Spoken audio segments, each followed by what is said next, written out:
So a few weeks ago, I shared the differences between the Ninja Crispi Portable and the Pro, and since then I've been using the Pro pretty much every day, just cooking with it and seeing how it actually holds up.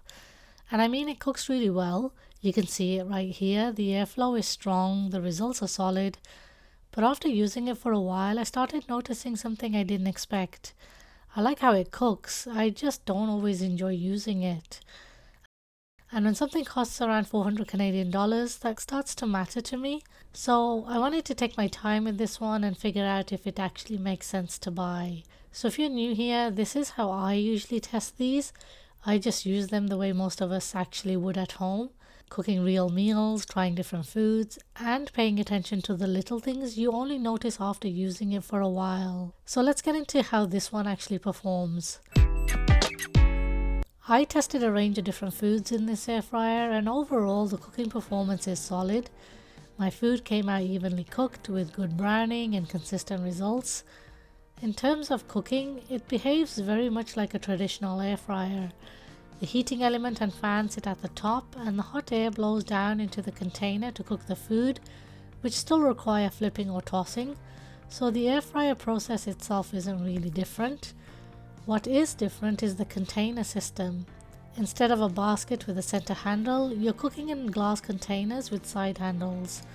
One thing I should quickly mention, the way the container goes in can feel a bit awkward at first. The unit can actually slide back when you're trying to insert it, so what helps is to apply a bit of pressure by pushing the container against this bumper at the front, and that will allow you to slide it in more easily without pushing the unit back too much. So push up and slide in. Once you get used to it, it's fine, but it's something most people will notice at the beginning. The Pro comes with two container sizes, a 6/4 and a 2.5/4, both with ceramic coated crisper trays. There are also lids so you can store any leftovers in the container. This unit uses a modular base to adjust height depending on the bowl you're using. The 6/4 sits in the lower position while the 2.5/4 sits at the higher position. You can also buy a 4/4 bowl separately to use in the middle position. I already had it from the portable, so I can show it to you here, but this is the part that kind of threw me off. If you put all three trays side by side, they're actually the same size, so you're not getting any extra cooking surface, and that's where it started to feel a bit hard to justify, because you're paying quite a bit more, but you're really paying for flexibility, not capacity. You're just gaining height. For example, you can fit the same amount of chicken breast in all the bowls. What the 6/4 helps with is taller foods like a whole chicken, or if you want to layer food. Just keep in mind, anything on the top layer is going to block airflow to the bottom, so you'll need to rotate things, flip them, and usually give the bottom layer a bit more time to cook. The 2.5/4 bowl sits closest to the heating element, so this is where you'll get faster browning and stronger heat. For things like wings or chicken, it works really well. You just have to keep an eye on it because food can brown quicker in this position. The 6/4 bowl gives you more vertical space, not more surface area, so it's useful for taller foods or anything that benefits from extra airflow. This is where I tested the water bowls, and you can really see how strong the airflow is. It's also better for things like baking or dehydrating where that extra space helps. Interestingly, the bowl I kept reaching for most was the 4/4. It sits right in between, not too close to the heat and not too tall. Since the cooking surface is the same across all the bowls, this one just felt the most practical for everyday use. But this is also where things started to feel a bit different for me. Because the cooking performance is good, there's no issue there. It's just the way you use it that's different from a traditional air fryer. Instead of sliding a basket in and out, you're lifting the entire glass container with both hands. So every time you want to flip your food or do a temperature check, you have to remove the bowl, set it down, and then place it back in. You can't do quick one-handed checks like you can with the basket air fryer. And if you're switching containers mid-cook, that modular base gets hot. I actually found it a little awkward to change slots because of the heat from both the base and the heating element above it. It works, but it just requires more planning, more space, and more effort. So it may either bother you over time or you'll just get used to it. The interior light is helpful, but I still found myself bending down to see clearly and getting very close, especially when using the smaller bowl. Since everything gets hot, the glass, the handles, the base, it's not something I'd feel comfortable letting my kids handle on their own. With higher moisture foods, I did notice some condensation building up behind the unit.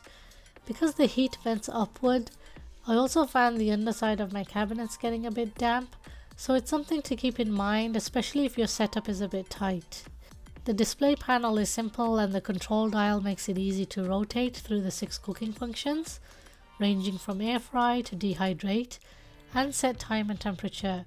I personally prefer this over touch screens. You can adjust time and temperature easily mid-cook, and the signature beep alerts once cooking is done. This unit is rated at 1700 watts. During testing, it was drawing around 1600 watts, which works out to about 4 cents per 20 minutes of cook time. Pretty standard for this size. Cleaning is straightforward, the trays are ceramic coated, and the glass bowls are dishwasher safe. I prefer hand washing to prevent damaging the glass containers in the dishwasher. The larger bowl can feel a bit heavy when wet and soapy, making it another reason to use it less often. So here's where I landed. The Crispi Pro cooks well. Airflow is strong, results are consistent, and overall performance is solid. And after using this for a while, I found myself reaching for the 4/4 most of the time, using the smaller one when I wanted stronger heat, and only using the big one when I needed the extra height. But the biggest difference isn't how it cooks, it's how you use it.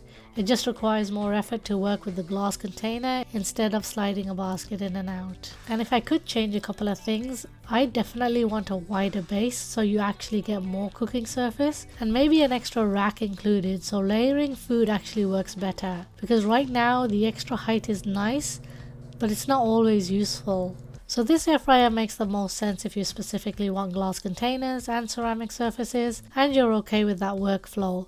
But if you prefer something quick and easy day to day, a basket air fryer is just simpler. And at around 400 Canadian dollars, that difference really matters to me. If this review helped you, I'd really appreciate a quick thumbs up, it helps more people find the video. And I'll also share a follow-up showing how I made some of these, just to answer the common questions I get.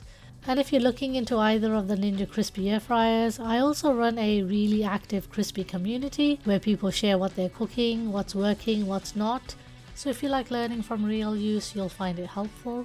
I'll leave a link in the description box. If you are still deciding between the Crispi Pro and the portable, watch this video next. I break down the real differences after using both, and it'll help you choose the one that actually fits your kitchen. I've linked it at the end of this video and also in the description box. Thank you so much for watching, and I hope to catch you in the next one.